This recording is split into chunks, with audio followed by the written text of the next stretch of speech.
Welcome back to the beautiful Bighorn Basin and the New Jersey State Museum's Ask the Experts video learning library, where we're digging into some of the most common questions people ask paleontologists about what we do and how we do it. So far, you've seen how we find fossils and how we excavate them. The last time you joined us, we were jacketing the fossils to protect them for the long and bumpy journey back to the lab. These jackets are really hard, but in most situations, they're all the protection the fossil needs to keep them safe. We have a lot of bones and jackets this year. But how in the world are we going to get them from down here in the bottom of this canyon to way up there on top of those cliffs where our trucks are waiting? And how in the world do we get them from here in the field in Montana all the way back to our labs in New Jersey and Philadelphia? We better start figuring out those questions right now.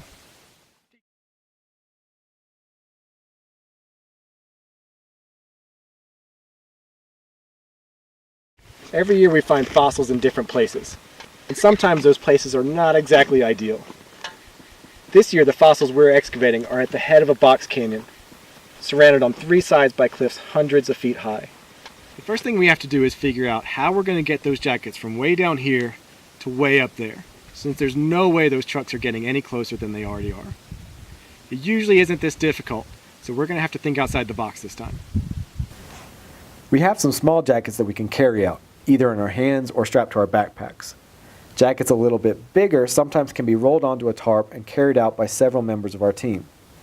Bigger and heavier jackets sometimes can be strapped to our cart to be pulled out, but even with the wheels, this is pretty rough and steep terrain. And if that cart gets away from us, this could get dangerous fast.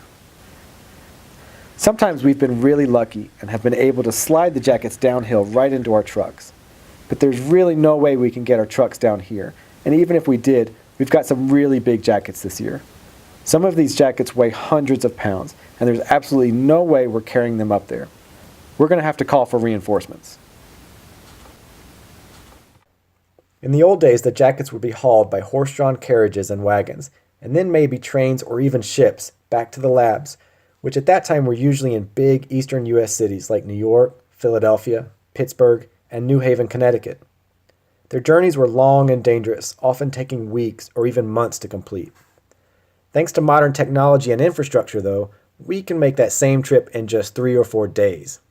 For us, it starts by carefully loading the jackets onto off-road vehicles to transport them over the rough desert landscape, across a muddy stream, and then up a very long and steep washed-out path. Once at the top, we'll load them, along with all of our tools and equipment, onto a large moving van for the long drive all the way back across the country. With all the jackets loaded and secure, we're finally ready to head back home. After laying motionless in their graves for almost 70 million years, these dinosaurs are moving again. In a few days, after traveling almost 2,500 miles east, they'll arrive at the fossil preparation labs at the New Jersey State Museum and the Academy of Natural Sciences in Philadelphia. But then what? How do we get those bones out of the jackets and the rock and go from this to this? We'll dig into that next time. Until then, as always, thank you for joining us and keep digging.